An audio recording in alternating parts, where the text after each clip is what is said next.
ये आकाशवाणी है। अब आप फरहत से समाचार सुनिए।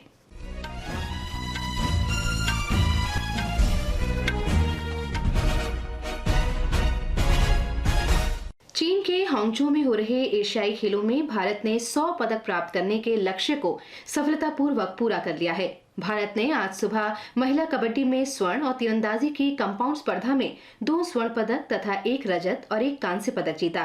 पुरुष क्रिकेट के फाइनल में इस समय भारत का सामना अफगानिस्तान से हो रहा है। भारत ने टॉस जीतकर गेंदबाजी करने का फैसला किया। ताजा समाचार मिलने तक अफगानिस्तान ने 5 विकेट पर 15वें ओवर में 85 रन बना लिए थे। भारतीय कबड्डी टीम ने चीनी ताइपे को रोमांचक मुकाबले में 26-25 से हराकर देश के लिए 100वां पदक हासिल किया। पुरुष कबड्डी टीम स्वर्ण पदक के लिए ईरान से मुकाबला कर रही है। तीरंदाजी में पुरुषों के व्यक्तिगत कंपाउंड फाइनल में ओजस देवतले ने आज स्वर्ण पदक जीता, जबकि अभिषेक वर्मा को रजत पदक प्राप्त हुआ। कुश्ती में पुरुषों की फ्री स्टाइल के लिए 86 किलोग्राम भार वर्ग में दीपक पुनिया ने फाइनल में प्रवेश कर लिया है। अब उनका मुकाबला 3 बार के विश्व चैंपियन हसन यजदानी से होगा। बैडमिंटन के पुरुष डबल फाइनल्स में दिन में 12:30 बजे चिराग शेट्टी सात्विक साईराज रंकीरेड्डी की जोड़ी कोर्ट में खेल रही है। महिला हॉकी में आज दोपहर 1:30 बजे से कांस्य पदक के लिए प्लेऑफ मैच होगा, जिसमें भारत और जापान की टीमें अपने दमखम दिखाएगी। सॉफ्ट टेनिस के पुरुष सिंगल्स में अनिकेत पटेल अपनी चुनौती पेश करेंगे। भारत 25 स्वर्ण 35 रजत तथा 40 कांस्य सहित कुल 100 पदक जीतकर चौथे स्थान पर है और ये अब तक का सर्वश्रेष्ठ प्रदर्शन है। प्रधानमंत्री नरेंद्र मोदी ने एशियाई खेलों में 100 पदक जीतने पर भारतीय एथलीटों को बधाई दी है। सोशल मीडिया पर एक पोस्ट में उन्होंने कहा कि 100 पदकों की महत्वपूर्ण उपलब्धि हासिल करने पर हर देशवासी रोमांचित है।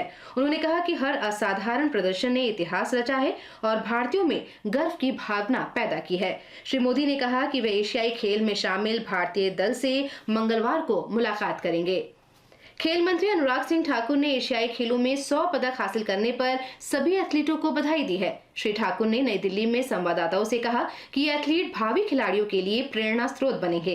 उन्होंने कहा कि भारतीय एथलीटों ने एशियाई खेलों के 72 वर्ष के इतिहास के कई विश्व रिकॉर्ड तोड़ दिए हैं और नए रिकॉर्ड बनाए हैं। श्री ठाकुर ने कहा कि प्रधानमंत्री नरेंद्र मोदी के दृष्टिकोण, खिलाड़ियों को दी गई सुविधाओं और खिलाड़ियों के कठिन परिश्रम और दृढ़ निश्चय के बूते ही भारत ने 100 पदक जीतने में सफलता प्राप्त की है।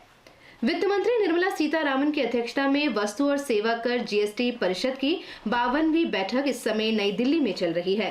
बैठक में केंद्रीय वित्त राज्य मंत्री पंकज चौधरी, राज्यों और केंद्र शासित प्रदेशों के वित्त मंत्री तथा केंद्र और राज्यों के वरिष्ठ अधिकारी शामिल हैं। गृह मंत्री आज उत्तराखंड में टिहरी जिले के नरेंद्र नगर में केंद्रीय क्षेत्रीय परिषद की 24वीं बैठक की अध्यक्षता करेंगे। बैठक में उत्तर प्रदेश, मध्य प्रदेश, छत्तीसगढ़ और उत्तराखंड के मुख्यमंत्रियों के शामिल होने की संभावना है। उत्तर प्रदेश के मुख्यमंत्री योगी आदित्यनाथ इस बैठक में शामिल होने के लिए कल उत्तराखंड पहुंचे। श्री शाह आज देहरादून में 49वीं अखिल भारतीय पुलिस विज्ञान कांग्रेस में भी हिस्सा लेंगे। महाराष्ट्र के मुख्यमंत्री एकनाथ शिंदे ने कल मुंबई के गोरेगांव में एक आवासीय इमारत में आग लगने की घटना में मारे गए लोगों के परिजनों को 5-5 लाख रुपए का मुआवजा देने की घोषणा की है। उन्होंने घायलों का इलाज सरकारी खर्चे पर करने की भी घोषणा की है। श्री शिंदे ने हिंदू हृदय सम्राट बाला साहेब ठाकरे ट्रॉमा केयर सेंटर का दौरा किया और गोरेगांव के उन्नत नगर में जय भवानी SRA इमारत में आग लगने से घायल लोगों की जानकारी ली। केंद्रीय मत्स्य पशुपालन और डेयरी मंत्री परषोत्तम रुपाला और केंद्रीय राज्य मंत्री डॉक्टर एल मुरुगन ने आज तमिलनाडु के रामनाथपुरम जिले के तोंडी बंदरगाह पर सागर परिक्रमा के 9वें चरण की शुरुआत की। श्री रुपाला ने कहा कि तमिलनाडु मत्स्य उद्योग के क्षेत्र में देश के अग्रणी राज्य है और ये देश की आर्थिक वृद्धि में महत्वपूर्ण योगदान दे रहा है। उन्होंने मछुआरों के लिए कल्याणकारी योजनाओं की जानकारी दी और कहा कि मछुआरों को जल्द ही किसान क्रेडिट कार्ड भी दिए जाएंगे।